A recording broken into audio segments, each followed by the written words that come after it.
நான் வாசித்தது, நேசித்தது.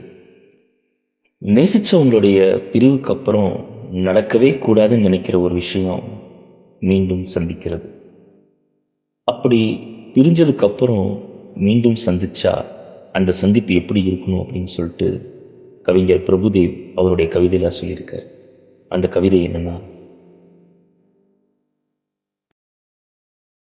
மீண்டும் சந்தித்தால் நான் வருவேன் என்று காத்திருக்காதே, நினைவுகளை உதறிவிட்டு நகர்ந்து செல். தருணம் கிடைத்தால் கை குலுக்கி தேநீர் குடிப்போம். வேறு எதையும் நினைவுபடுத்த வேண்டாம் அந்த சந்திப்பு. கடந்த காலத்தின் உரையாடல்களில் ஒரு வார்த்தை கூட பேசாதே. உனக்கு நானும் எனக்கு நீயும் நினைவாக எந்த பொருளும் எடுத்து வர வேண்டாம். முன்பு பரிசளித்த பொருளையும் கூட பத்திரப்படுத்தி வைக்காதே. மறந்தும் கூட அந்த ஆடையை உடுத்தி வந்து விடாதே. அங்கு என்னை பார்த்ததும் அழுது விடாதே.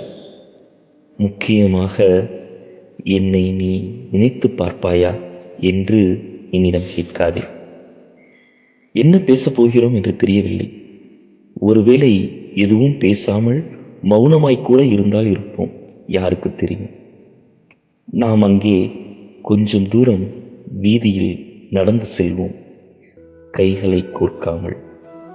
அது அழகான நாளாக இருக்கும், நிச்சயமாக. விடைபெறும் முன் உன்னிடம் ஒரே ஒரு வேண்டுகோள். பேசி முடித்துவிட்டு என்னிடம் சொல்லாமல், என்னை திரும்பி பார்க்காமல் அப்படியே சென்றுவிடு.